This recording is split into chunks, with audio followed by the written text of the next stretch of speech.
to start. Ano to pa? Ayan, naka-live na Ayan. tayo. Oh. Si Arky, baka 12 pa siya 12 pa siya maka-free. Magkaiba tayong oras eh. Nasa work pa siya eh. Dito, alas 10 ng gabi ngayon dito.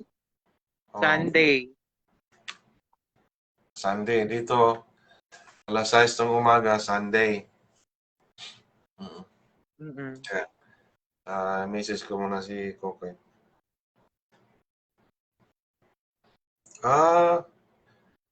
Pwede palang i-share, copy yung link, i-share na lang. Oo, pwede yun pa.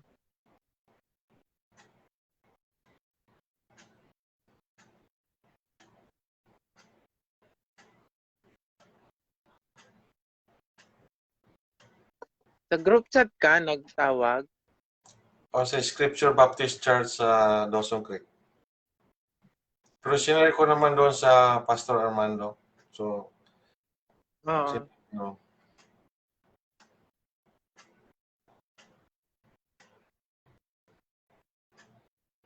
Di lang muna ko awit kasi tulog pa yung mga tao sa itaas. Kung naka-live na tayo, pwede kang bumati. Hello! Yeah, hello world, hello Philippines, happy Lord's Day. Happy birthday Pastor Eli in SBC, Olongapo City. God bless Birthday you. ka lang niya ngayon? Oo, Pastor Eli niya. And praying for you also and SBC family. And also Pastor Benji Castrense in Qatar. Hello everyone in Qatar Ministry with Pastor Benji, SBC outreach there. God bless you. We also pray for you all.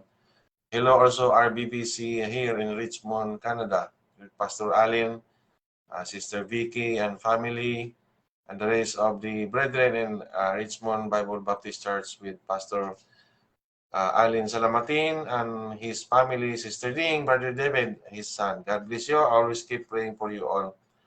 And Pastor Eduardo Binyog, our senior pastor in Temple Bible Baptist Church, Pasig City.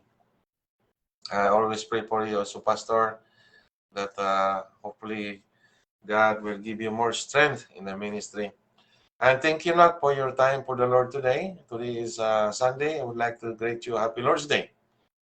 Amen. And si Ate Ashley, humihilig pa siguro. Okay? So, si Kuya, Maaga pa lang dun eh. he's still working 7 to 6, 7 a.m. to 6 p.m. Araw-araw yon work niya. Okay? So, by the way, ating talakayan ngayon ang discipleship lesson patuloy upang tayo lumago spiritually. Salamat sa tayo mo anak sa Panginoon. And kung kalooban man na tayo magkasama, i-baptize kita. But I don't know when. Hindi ko alam paano. At pag mapadpad ka na naman sa Israel, kung kalooban ng Panginoon, hindi ko alam paano na kita makita. Ewan ko. God will find a way. Anyway, yeah. And it's my regrets na hindi ko masyadong naituro sa iyo in back 2016. Hindi pa siguro kalooban ng Panginoon noon. We having time. But anyway, nawitnessan ka rin doon sa church noon, naalala mo? Doon sa Olongapo. Pastor, hindi ko yun makalimutan. Si Pritchard Lemuel. So, I believe ito ay tumalima na sa buhay mo. So, to God be the glory for that. So, our lesson today is about discipleship lesson, living in the real world. Ano ang kalagayan natin? Basahin muna natin dito sa Ephesians chapter 4. Bago tayo manalangin.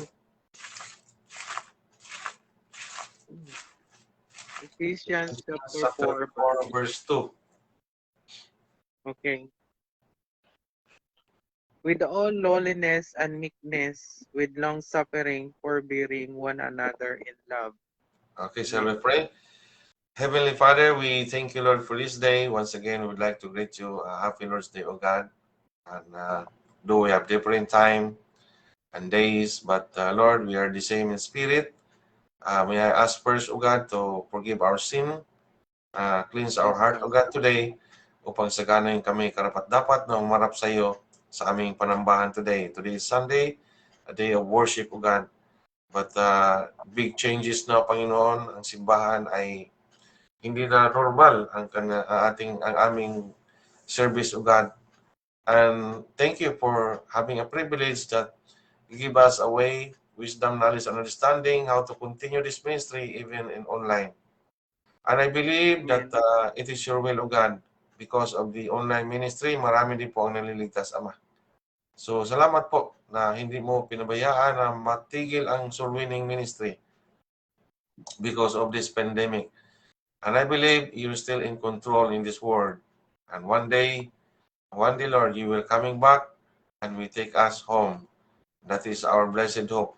But for the meantime, we're still working in the field that you trusted for us. So once, Lord, one day, I also pray Arman, my son, that you may use him in the ministry in the future, like RK, Ashley, R1, OU. And I believe that it is your will, O God. And the only thing we can do is to proclaim the word, preach the word of God in season and in out of seasons, that people may know that you are the only way, the only life in our life, salvation, O God. The only truth in our life. So once again, Lord, anoint your servant today. Gamitin mo ako ayon sa iyong purpose, sapagkat kung hindi mo ako ginagamit, Panginoon, I am good for nothing. So use me, O God, according to your purpose. Bless and anoint my lips today. May you bless also the message that we study. In Jesus' name we ask and pray. Amen and amen. Amen. All right.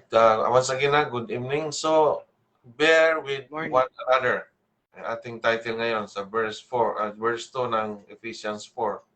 With all lowliness and meekness, with long-suffering, forbearing one another in love. So, bear with one another.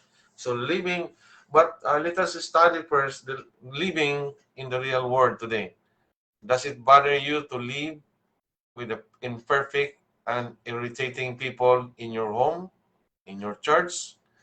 Okay, but the Bible says, forbearing one another in love. At kasama diyan ang pagpakumbaba, lowliness, yes. Meekness, mababang loob, with mahabang pasensya, with long suffering. Forbearing one another in love. Verse 3, endeavoring to keep the unity of the Spirit in the band of peace. Amen. So, madaling basahin ito, madaling imemorya, but in application, hindi ganun kadali. The idea is that we must learn to live with another's weakness. Yun ang isang idea dito na hindi lang tayo namumuhay para sa sarili. May awit yun sa inaawit ng Katolik, walang sino man ang nabubuhay para sa sarili lamang. Walang sino man ang namamatay para sa sarili lamang. Tayong lahat ay inipon ng Diyos. Hindi ko na maalala na. When we stop complaining about their faults, we can begin to love them. Karamitan kasi sa buhay natin, nakikita natin yung kahinaan ng ating kapatid. Let us just speak reality in our secular family. Kadalasan dyan ang nabiblame yung mali ng isang kapatid. Pero yung, at saka kadalasan, yung nagawa mong 1,000 kabutihan, pag magkamali ka ng isang minsan, nabura na lahat yun. Tama. Yun ang katotohanan eh. At tapos sabihin natin Kristiyano tayo, pinagmamalaki natin na tayo ay may Diyos, pinagmamalaki pa natin na I live as ganitong religion, mamamatay akong ganitong religion. Pero pagdating sa kapatiran, ikaw na lang mamatay dyan. Okay? Yun ang katotohanan eh. Mag-isa ka. It's a natural man, yan ang nature ng tao na pagiging makasarili.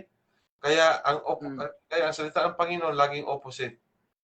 Sabi diyan, with all lowliness and meekness and with long suffering, forbearing one another in love. So ito yung sinasabing till death do us part bilang isang band ng mag-asawa. Okay? Kaya nakalagay dyan sa verse 3, endeavoring to keep the unity of the Spirit in the bond of peace. So, ito yung covenant ng isang tao. Kaya nga, magkaiba tayong oras at sa ating viewers ngayon in our Facebook page, magkaiba tayo ng pananaw sa buhay.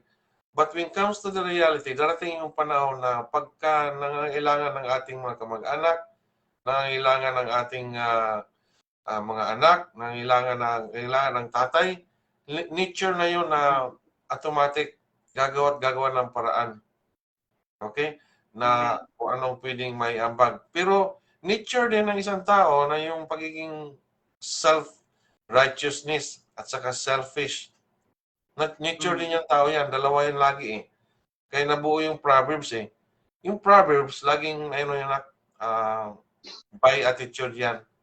At lahat yan ay isinulat ni King Solomon sa kanya base sa kanyang naranasan sa buhay. Kaya isinulat niya. Kaya yung basahin mo yung buong Proverbs, napakaganda niyan. Punta natin Proverbs 19, verse 11 na. Proverbs 19. Proverbs 19, verse 11. What the Bible says.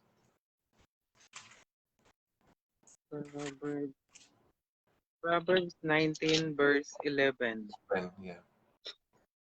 The discretion of a man deferreth his anger, and it is his glory to pass over a transgression. Amen. Dapat meron tayong self-control. The discretion of a man deferreth his anger. Yan. Kasi kung talagang doon mo malalaman ang tao pagkagalit eh. Kung anong totoong pagkatao niya. And it is His glory to pass over the transgression. So, ang pag ma-overcome mo yung kamalian na nagagawa mo, yung pride, ego, lahat yan, glory natin yon. By the way, to God be the glory that. But kung wala ang Panginoon sa buhay natin, ang hirap ito. Kasi once na magalit ka, out of control ka niyan. How many times may experience po that? Ito ay kalakip sa ating pag-aaral ngayon yung bear with one another. Pagmamahal, okay? Pagmamahal sa hindi ka dapat mahalin. This verse in verse 11, Proverbs 19, it helps us to understand the concept of bearing one another. When it say a man's glory is, anong sabi diyan? To pass over the transgression. Kung malagpasan natin yung forgiveness. Ito. Ang unang keyword yan na dapat sa ating puso yung forgiveness. And if you go back to Ephesians chapter 4, verse 2, nabasa natin, we should bear with one another with an attitude of love, meekness, long-suffering, kindness, lahat yan. At ang dulo ay love. May nakasulat na love, tama? Yes. Ay, basahan natin ang Ephesians chapter 4 verse 3, endeavoring to keep the unity of the Spirit in the bond of peace. Okay? Mayroong unity.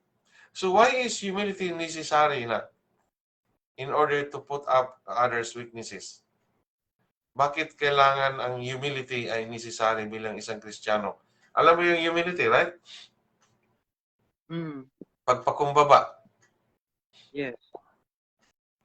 Kasi kung magpataasan lahat, hindi magkaintindihan, magbabangayan na lang. Gira. Away. Walang peace. Walang peace. Gira lagi. Nakalungkot, kahit mga Kristiyano ngayon, ganyan eh. They claim that they're Christian, pero walang peace sa kanilang araw-araw. Kasi araw-araw nag-aaway. But they claim they Actually, are peace.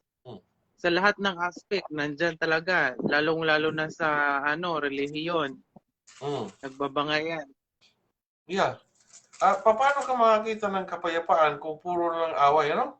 Parang, it happened. Open your Bible, Matthew chapter 7, verse 3. Ito yung dahilan na. Matthew chapter 7, verse 3. And why beholdest thou the mote that is in thy brother's eye, but considerest not the beam that is in the thine own eye? Amen. Question mark. Oh, bakit mo nakikita yung muta sa iyong kapatid, subalit yung, yung beam, alam mo yung beam, yung pinakamalaking support yan sa bahay? Oo. Oh. Pagawa ng bahay. Ganun kalaki yung muta. Hindi mo nakita yung muta mo ganun kalaki sa beam. Pero yung muta ng iba, ibig sabihin, yung mali ng iba, nakikita mo lagi. Pero yung mali mo, yung mali natin, hindi natin nakikita. Blind. Amen. Okay? Kaya kung walang humility, okay? That's why humility is necessary in order to put up others' weaknesses. Because unang-una, kung wala kang unity dyan, nangihiral yung pride. Amen. At pagka may pride ka, you won't accept your mistake. Yan ang katotohanan yan. Lagi kang ikaw ang perfect. And wherever you go, and wherever the reality in this world, there is no perfect in this world. Amen? Yeah. Walang perfecto. Si perfecto lang ang may perfecto. Si pangalan niya, perfecto eh. So, ito yung why beholdest thou the moth that is in thy brother's eye? Bakit lagi mong tinitingnan yung mali sa iyong kapatid? Subalit ang mali mo, consider is not beam that is in thine own eye. Yung mali na hindi mo lang ma-correct. At lagi yung, ito pa sinisisi pa yung ibang tao para lang magiging malinis ang kanyang tao pagka accept si Tita Lobrido na. Sinisisi nila ang hello. Good morning, Tita. Akala ko tulog ka na, Tita. Buti nakaabot ka. So, our lesson, Tita, is bear with one another. Okay? Magdadamayan sa bawat isa. Nandito na kami, Tita, sa Matthew chapter 7, verse 3. And I know it's hard for you to read the Bible, but you can listen also po. So, why is humility necessary in order to put up with others' weaknesses? Ito na nga po. Kailangan yung pride natin ay makita muna natin. There's nothing wrong with pride, but with humbleness. Magkaiba yung pride na gagamitin mo para ikaw na lang ang tama. Okay? At hindi natin nakikita yung ating mga mali. Ako, I'm willing to be rebuked sa aking mga anak. At I'm so blessed. Ashley, Arky, lagi nila akong kinakorek. Kasi tao din naman ako eh. Nakikita nila yung weakness ko. Tay, hindi yan tama. Salamat na. At ako'y na-realize ko na mali pala yun. Kasi they are very bold when it comes to me because they are open. Kasi why? Sinasabi ko, you can rebuke me. I love correction. Kasi dyan tayo lumalago eh. Hindi porke tatay ka na, hindi ka na ma-correct sa mga anak mo. No. Am I right? At perhaps nangyari na, dati takot ako eh. Gusto kong sabihin kay tatay noon, tumigil ka na sa pag-inom pang. Tumigil ka na sa pag-inom sa sigarilyo. Pero takot ako magsabi kay Papa kasi siguradong 2 ang abutin ko eh. Okay? So, anyway, I hope that si Papa at si Mama nung namatay, lola mo, ay ligtas sana sila. Kasi hindi naman sila ma-judge. Kahit sa huling hininga nila, kung magsabi sila, Lord, patawarin mo ako, tanggapin mo ako. So, we cannot judge people. Malalaman natin yan pagdating ng panahon when it comes to pag nandoon na tayo, kung saan sila napunta, heaven or hell. So this is the purpose of our study. Bakit tayo nagtsatsagang mag-aral at ipangaral ang salita ng Panginoon? Kasi I am longing for your soul. My important is, my perspective in life is, paano ko kayo na ma-encourage na tanggapin si Kristo. At ito nga, tanggap nyo na nga. Way back last year, Tita, di ba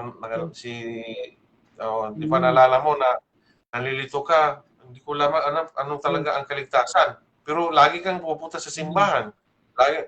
Pero nung time na yon, nagkaroon ka ng confusion at nagtanong ka sa akin, yun yung isang open door para ipaliwanag ang kaligtasan. Kasi ang kaligtasan ay tinuturo dito sa Biblia. Hindi base sa pakiramdam. Kung walang Biblia, imposible akong maligtas. Kung walang Biblia, imposible yung mabago ang buhay ko. Okay? Yun ang katotohanan sa ating buhay. Kaya nga, the Bible is our standard of faith and practice. Read it to become wise, believe it to become saved, practice it to become holy. Yan ang ating standard. Pag sinabing standard, absolute yan. Pag sinabing absolute, hindi na yan nababago. Let's for example, 1 plus 1 is equals 2. Standard yan. Hindi ko pipiling sabihin equals 3. Okay? Amen. Nawala na yung standard. Pag sinabing standard, habang nabubuhay tayo, hindi yan nagbabago. Ang tao lang kasi, ang binabago nila ang salita ng Panginoon. Okay? Salamat at ang King James Bible is a preserved Word of God. Talagang the very Word of God ang salita ng Panginoon, the King James. So, we all have weaknesses. Do you believe for that? That others might put Yes. up with. What are some of your faults that might irritate others? Dapat aware tayo doon. Ano ba yung mga some mistakes natin that might irritate others na maingat tayo? So we have to be careful the way we talk, the way we act, and even the way we socialize people, especially sa mga unsaved. Kasi pag makitaan ka na yan, Christian siya, tapos Baptist, tapos ang ugali, masahol pa sa hayop. So wala na. Nawala na ng ating testimony. Okay? So, at not only a Baptist, kung kayo ay, it doesn't matter any kind of churches we are, but kailangan talagang makikita yung testimony natin na mayroon tayong, ito nga balikan natin, 2 Corinthians 5:17. Naalala ko lang. Ito yung the testimony of our changed life. Babasa na. 2 Corinthians chapter 5 verse 17. Verse 7. Therefore, if any man be in Christ, he is a new creature. Old things are passed away. Behold, all things are become new. Ito yung sinusulat ni Apostle Paul sa taga-Corinth, Church of Corinth. And it is conclusive word. The word therefore, that is conclusion. Pagtatapos ng kanyang salita. Sabi niya, therefore, if, kaya mahalaga yung word na if Therefore, kaya nga kung sino man ang nakay Kristo na, ay bago na siyang nilalang.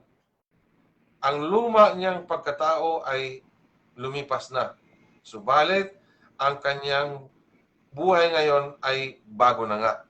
So, dapat yun, the testimony of the new life. The testimony of the changed life. Na dapat, makikita na natin yan. Na, i-summarize mo ngayon, examine yourself. Kailan ko ba tinanggap si Kristo? 2,000 or kailan ko ba talaga tinanggap si Kristo? Maalala niyo yun. And then you have to examine, to check yourself. Mayroon bang nababago sa akin? Kasi pag wala, ay you can talk to me. Pasadahan natin uli ang salvation. Kasi kung walang nababago sa ating buhay bilang isang mananampalataya, ganun ka pa rin sa dating buhay mo, your salvation is questionable. Okay? So, and maybe, ang iyong pagmamatured as a Christian ay dahan-dahan. Mayroon naman kasi right away, pagtanggap ay talagang nabago ka agad. At sinisikap, i-hook out ka agad yung salvation para mayroon namang progressive sanctification, yung parang humakbang tayo ng hagdanan, step by step. So, kaya mahalaga ang pagpa-follow up. At paano ko kayo mapapollow up? Tulad ngayon, ginagawa natin, puro online na lamang. So, salamat kay Tita Maling na nagkaroon siya ng effort. Nag-live ngayon. So, may time pa siya. Kahit matutulog lang sana kayo. But, you have time to join the ministry. To God be the glory po that, Tita Maling. I love you po. So, we all have weaknesses. Do you believe po that? Mayroon tayo lahat ng kahinaan. Dapat aware tayo doon sa ating kahinaan. So, what future awaits for family if you can't learn to live with each other's weaknesses? So, ano ang naghihintay sa isang pamilya kung hindi ka o hindi natin kayang mamuhay sa kanilang kahinaan? Kasi talagang may kahinaan ng bawat isa eh. Whether we like it or not. Ako, I personally, kung titingnan ko lang yung kahinaan sa akong mga igsuon, dyan sa Pikit, Cotabato, mabuang na ko. Okay? Mababaliw ako. Okay? Ang mga kahinaan na sa mga kapatiran sa simbahan, pagka inintindi ko yan, ay wala akong mapuntahan sa simbahan because there's no perfect church. Amen? Amen. But dahil sa kanilang kahinaan, natutunan ko silang mahalin. Why? Because alam ko sa sarili ko na ang dami ko ring mali sa buhay. Yan ang katotohanan eh. And I accept that. At salamat nga lamang ay natagpuan ako ng Panginoon at kanyang binago. At patuloy niyang binago ang puso ko ngayon. So, how would it affect you to know that your spouse can't live with your defect and always want to change you? So, sa mag-asawa ito, i-apply din natin sa magkapatid, sa Bisaya, igsuon, mga utod ba, tita? So, paano natin magka-affect ito sa ating asawa na hindi natin kayang mamuhay and hindi natin maintindihan ang kanilang pag-uugali? Okay? Less than perfect. Okay. Kaya nga, sige, go ahead. Sino unang mag-preach dyan? Paano natin i-apply ito ngayon? Okay. Sa mga hindi kaibig-ibig, mga kapatid pa natin, mga igsuon na to, asawa pa nato mismo. O sige. In your own experience dyan. Tita Maling, ang daming karanasan yan. Mga pamangkin, ayaw ko. Tunay. Makahirap talaga pag halimbawa, ang isa sa inyo hindi pa nakakilala talaga. Yung hindi, ibig sabihin, lumaki siya na yung kanyang pananampalataya, iba.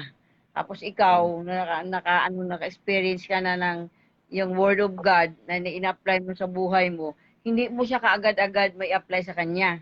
Kasi magkaroon lang kayo ng hindi pagkakaunawaan.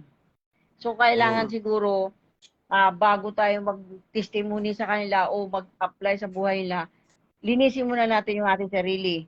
Kailangan magiging malalim na tayo ng pagtanggap sa salita ng Diyos at taniman na tayo ng malalim para tayo mismo ang unti-unti sa kanila. Amen. Makapag-testimony tayo sa kanila. Yan, actual experience yan, ha? Na Yes, wag na tayong i-mention ang tao, but yes, tayo na mismo. Tayo na mismo kung paano. Atin ng sarili. Yan si Armando minsan, binabaril niya sa Facebook.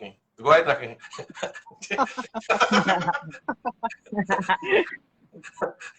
Sabi ko, ayun na, mamaril na ako sa kapitbahay. Ito realidad talaga eh. Tama? Biblia naman pinag-aralan. Go ahead na, preach. Ako naman, dapat maging open-minded, tsaka maging patient. Kasi sa experience ko naman sa mga kapatid ko at saka sa mama ko, wala naman kasi sila doon, nagsisimba sila sa born again kasi pastor din yung kapatid ng mama ko, born again.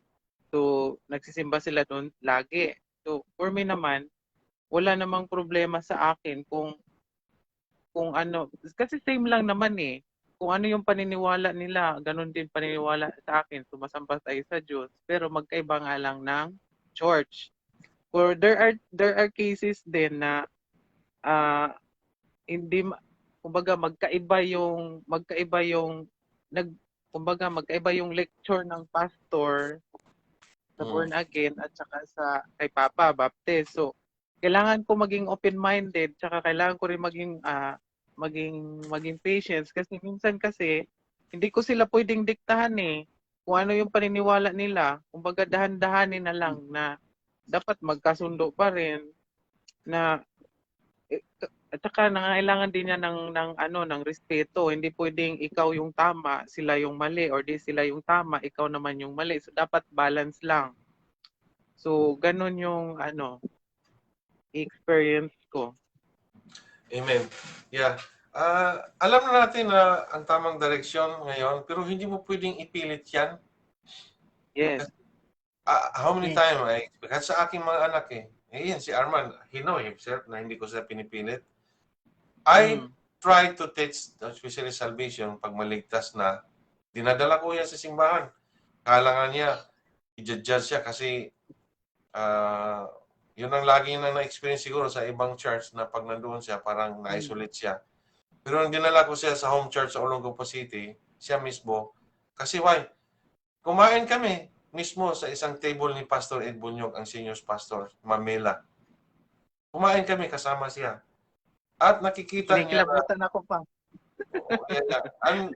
Mismo sa bibig ni, ayan, magandang testimony yan. Mismo sa bibig ng anak ko na si Arman, akala ko pa uwi na ako kasi baka ma-out of place na ako kasi bakla ako, ganito ang sitwasyon ko. No. Tinabihan siya kaagad ng kapatiran at binigyan ng Bible. Binigyan ng Bible. Kasi yun ang isang unang trabaho ng mga usherate sa simbahan na kung sino yung bago, tatabihan ka agad, bagian ng salvation. Ipadama ang pag-ibig. O mayroon kaming isang kwarto doon na air condition. Ilang araw kami doon naka-stay bago kami pumunta sa Mindanao. Kung hindi lang dahil kalula niya, mama niya gusto ko makita, ay mag-stay lang ako sa Olongapo. Pero mahal ko ang nanay, mahal ko ang lola niya, mahal ko mga kapatid ko na mabahagian ng kaligtasan. At nakita ng mga kapatid ko noon kung paano 2016 binago talaga ng Panginoon ang buhay ko. At hanggang ngayon, nakikita ngayon ng mga kapatid ko sa mga tito niya, mga kamag-anakan sa Mindanao. Okay? So, you see, makikita mo ang totoong simbahan ay hindi ito namimili ng tao. Ang totoong simbahan ay nagpapahayag ng kaligtasan. Kasi yun na naman ang atin eh. Yun na naman ang atin. Sabi nga, ang hirap i-reach out si Arman dahil sa kanyang kalagayan. Pero walang mahirap sa Panginoon. Okay? Amen. I cannot change my son. Hindi ko kayang baguhin si Arman. Okay? But God can do. Because nothing is impossible for God. But slowly, step by step, nagkaroon kami ng misunderstanding yan, nawawala kami sa Facebook, nagkaroon ng problema, but still, ang pag-ibig ay namumutawi sa bawat puso. And I know, Tita Maring, ang dami mong karanasan sa iyong asawa, sa iyong mga anak, ngayon sa iyong apo na. Yes.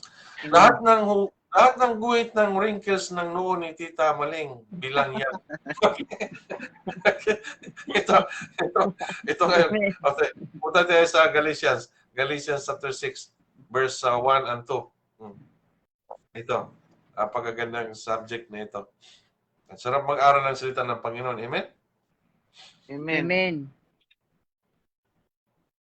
Okay, ikaw lang magbasa na. Kasi nahihirapan magbasa. Galatians chapter 6, verse 1 to 2.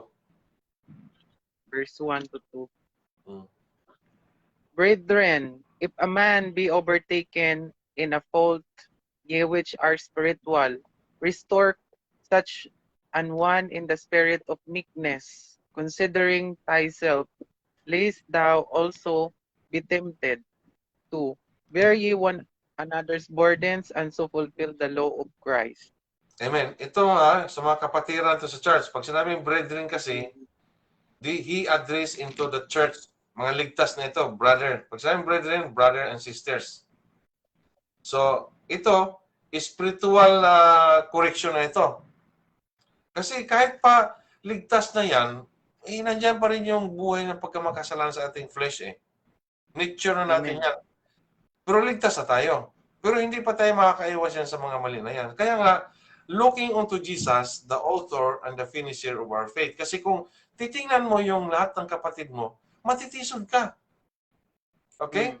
Kasi hindi naman perfect yun eh. Kahit sa mga anak mo na, literal lang Tita Maling, sa mga apo mo na lang ngayon eh. Na-overcome mo na yung mga anak mo, Tita Maling eh. Ako, nasa mga anak pa lang ako. May apo na kung isa kay Malin. Pero hindi ko naman kasama pa. Okay? Bawat isang anak, may iba-ibang attitude yan. Yes. Okay? So kung ang pastor, ang member niya is 100 ka-member, 100 din kinds of attitude na ididil ni pastor everyday yan. Okay? Pero kayo, isa lang ididil nyo, ang pastor lang as a member. Pero ang pastor, hindi ganun kadali ang trabaho ng pastor. Kasi pag mag-100 na yung member niya, 100 din kaugali or attitude ang kanyang ididil araw-araw. Kaya nga si Moses eh. Si Moses, hindi lang hundreds, million ang kanyang inaaruga araw-araw. Araw-araw may nag-aaway ng mag-asawa, may nag-aabulan, nagtagaan. Araw-araw yan ni Moses. Okay? Kaya hindi na.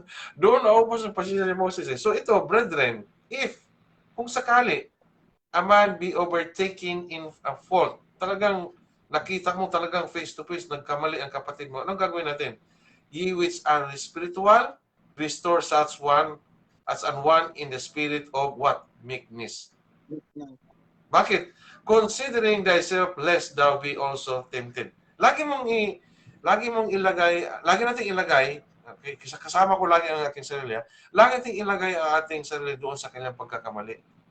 And for that, kaya mo ngayong tanggapin. And we will restore. Ang problema, Kristiyano na, ipinamalita pa doon, ito walang iya to si Armando. Hindi mo lang nabayad ng utang sa akin, katabi ko naman sa simbahan. Okay? So direct agad doon sa problema, huwag mong gossip na yun eh. Si, usong na dyan, si Mary Jane ba yun? Ano mga, ano yung mga term yun dyan? Mary Jane, Mary Grace, ano ba yun? Yung mga, Marites. Marites. Ano ba yung Marites na yan? Narinig ko minsan eh. Chismosa. Pangalan ng chismosa. Nagchichismis. Ito dapat ang Marites. Yung pagka may problema, dumiretso sa may problema, dadalhin sa office si pastor to reconcile para counseling. Hindi yung kininto pa doon sa mga unsaved. O ano nangyari? Wala palang kwenta yung mga simbahan na dyan. Sila mismo dyan, nagkaanuhan. Wala na. Sila na yung simbahan. So mahalaga kaya yung lesson na ito na nating pag-aralan ngayon. Hatiin natin ito kasi baka nantok na kayo dyan. Mahaba ito, Tita Maling. Hatiin natin ito. So, last verse lang tayo. Romans chapter 12. Ay, napakahalaga kasi itong Marites pala. Maalala ko si Marites. Okay. Updated ka rin pa, ha? Updated ka rin pala dyan. Naririnig ko yun eh. Romans chapter 12, beginning from verse 17 to verse 19. 17 to 19. Recompense to no man evil for evil. Provide things honest in the sight of all men.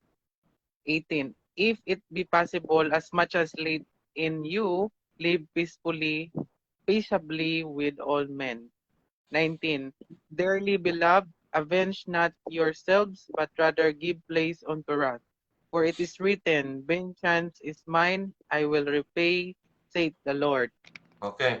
Pagka dito 17, pag sinabing recompense to no man evil, ibig sabihin retaliation forbidden. Ibig sabihin, yung pag-fight back again sa kaaway ay hindi dapat. Yung tawag recompense to no man evil for evil. O tooth on a tooth, eye on an eye. Okay. Pagka inasar ka, tanggapin mo. Ay salamat at ginamit ka ng Panginoon at ako'y binigyan ng Panginoon ng ganyan upang mahaba ang pampasensya ko. Ganon lagi ang utak natin, ha? Hindi yung masinggan ka agad. Wala na nangyari. Okay? Walang na ayos. Kasi puro problema eh. Okay? Ang apoy, pag nilagyan mo ng maraming kahoy yan, aapoy at aapoy lagi yan. Pero ang apoy, pag nilagyan mo ng tubig yan, okay? The fire will be eliminated. Cool down. So what I mean here, mayroon tayong self-control. Okay? Kasi pag sinabing recompense to no man evil for evil, that means talagang yung paghiganti ay huwag nating gawin. And then provide things honest in the sight of all men. Now, not all the things na mag-declare ka ng honest ay gusto ng tao. Karamihan ngayon, pag ikaw ay mag-declare ng honest, kaaway ka nila. But we rather please God rather than to please man. Okay?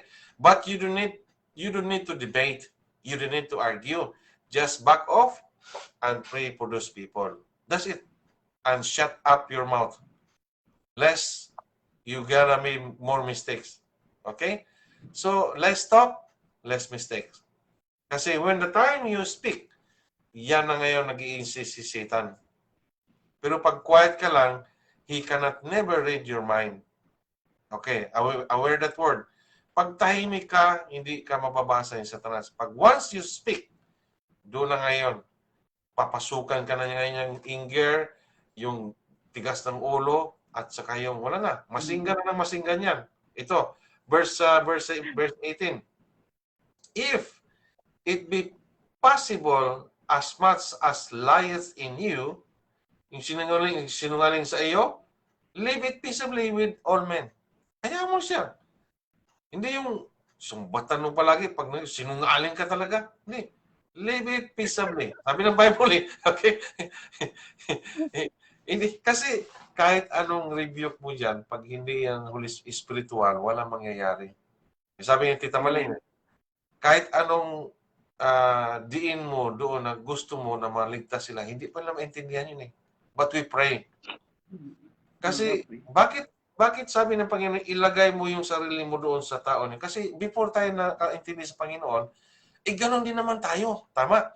Ako, matindi ako noon. Pag nagalit ko, sabog lahat. Sira lahat. Salamat at binago ng Panginoon. So, pagka alam mo na, nagsinwaling naman to sa akin eh. Live peaceably with all men. Tahimik lang, alis lang and pray. Napakasimple naman talaga kung tutuusin eh. Ang pakikipag-away, pagod ang pagkatapos yan, tapos nag-iipog ka ng galit. Nawawala lahat ng energy kasi sigaw, hala, tapos nagwawala. Pagkatapos wala na. Pero ang simple lang pala, alis ka lang with peaceful mind and pray. Ganun lang pala kasimple. Bakit? In verse 19, dearly beloved, avenge not yourselves. Huwag mong silang labanan. Huwag kang humagati. But rather give place unto wrath. Okay? Ibig sabihin, bigyan mo ng puwang space yung galit. Alisin mo yan. Okay? Give space for anger. Okay? For it is written, vengeance is mine. Kaya minsan, ang prayer ko minsan, bahala ka na doon sa kanila, Lord. But not to the point na papaluin sila ng Panginoon. What I mean is, pinabaya ko na sila kung binago mo ako, then you can change also their heart, Lord. Kaya na eh. Kasi, why? Binago niya ako eh. So, yun ang dapat naman attitude ng isang mananampalataya ngayon. Do not fight back. Hayaan mo ang Panginoon na makipag-away sa iyo. I will repay, say it the Lord. Yan po ating conclusion dito. Now, application before we close prayer. Madali lang mag-aral eh. Madali lang natin intindihin ang lesson. But when it comes to application ngayon, test yourself, examine ourselves. Upang kaya ko ba ito, Lord? In my own experience, prayer is the very, very important in our life. Prayer talaga. Iyon talaga ang pinaka-importante kasi kung hindi kikilos ang banal na espiritu, ay talagang ito, COVID-19, mababaliw na siya, mabuang na siya tayo. Okay? Nawalan ka ng trabaho, nawalan ka ng financial, na problema sa transportation. Ngayon, pag sumakay ka, kailangan ka ng vaccine card. Ang dami. Kung hindi ka kakapit sa Panginoon ngayon, karamihan ngayon ay nag-tempt na ng suicide. Especially in Canada and US, young people are very kuwan sa pagpakamatay o take their life. Why? Kasi hindi sila sa hirap eh. Hindi sila sanay sa difficult life. They don't even experience difficult life. And suddenly, this kind of situation that they cannot do their own thing which have done before. Now, hindi na. So, they having a depression and at salamat. And I prove myself na without God, we cannot do these things. At salamat sa Panginoon na through His Word, the Bible, ay nalagpasan natin. Magti 3 years na tayo. May Omicron na. Ano pa ang susunod? But because of prayer, na-preserve tayo. Mayroon tayo pa rin pagkain sa pagkainan. Kahit papaano, mayroon tayong maibigay. Kahit papaano, honestly speaking, hindi talaga nagkulang ang Panginoon sa aking buhay. In my own experience. God be the glory for that. And yung wala tayong sakit ay napakaganda ng yun sa buhay natin. Amen? So, I hope na mayroon tayong natutunan, loving, okay? Forbearing one another in love. Our lesson today. So, thank you so much sa Tita Maling, anak, Arman. Same time sa Panginoon, tayo po ay po para sa ating closing prayer. Any prayer request, you may say to me before I do the closing prayer. Yung application ko lang Oh, po. yeah, application for Israel. And Tita Maling, isama kita po sa iyong health, Opo. family, guidance, Opo. and also ating Yes. financial. Yeah, okay, let us close Opo. our eyes, bow our head. Yes. Panginoon, salamat po sa iyong salita na aming napag-aralan today about discipleship lesson, forbearing one another in love, at hindi ganun kadali, Panginoon, na i-apply ito sa aming buhay. Dahil kami may Panginoon na isang makasalanan din. But salamat, Panginoon, na kami ay iyon ang pinatawad at tinanggap bilang sariling tagapagligtas, Panginoon.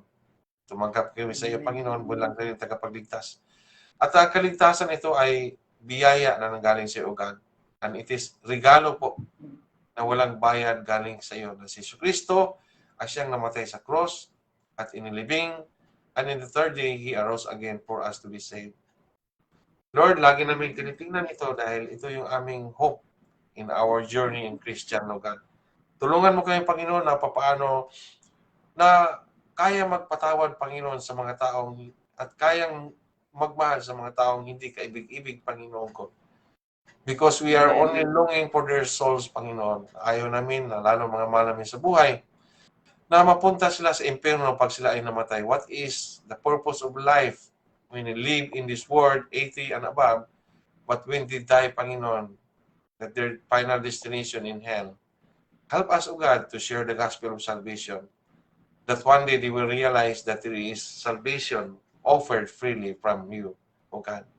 So once again, Lord, as we depart in this our individual road today, via social media, O God, Facebook, I thank God for this privilege that I can still teach, O God, through streaming, O God, through Facebook, through online ministry, worldwide evangelism. That I also pray our viewers today that you may touch their heart. I don't know who they are, and wherever they are, O God, touch their heart, O God, that you are the only way, the only truth, and the only life of our live in this world. Temporarily, one day we go to heaven if we are saved. But sad to say that we also going to hell if we are not saved. So I don't know who you are, our viewers today. The only way to heaven is Jesus Christ. Accept Him as your personal Savior and Lord. I pray you. And thank you so much for your time for the Lord. And to our viewers today, I hope that this, while you're listening in this preaching of mine, and it is from the Lord, I'm just declaring that God knock your heart today, knocking the door. Please open the door and accept Him. And He's willing to change your heart also. You have a burden, you have anger, difficult to forgive. The door, your heart is closed, your door is closed. God will want to open you.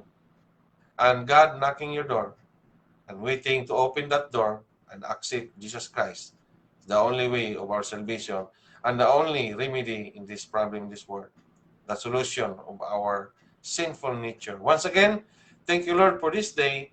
Glory and honor belongs to you, God. Happy Lord's Day, Lord, and blessed be the name of the Lord. Bless Ate Maling, bless my son Arky, Amalin Grace, Arman, Ashley, Arwan, Oyu, and even their nanay, Panginoon ko. Salamat, Ama, sa araw ito. In Jesus' name we ask and pray. Amen and amen. Glory and honor belongs to the Lord. Picture muna tayo, Tita Maling. And then, pwede na, 1 minute. Okay. Salamat sa time niyo po, Tita Maling. 1, 2, 3. Thank you. Okay. So, have a good night po. And day off ko naman, Nak. I talk to you tomorrow. Okay? Day off ko. Okay, bye po na. Tulog na po kayo. Tita Maling, God bless you all. Happy Lord's Day sa ating viewers. Bye for now. I love you in the Lord.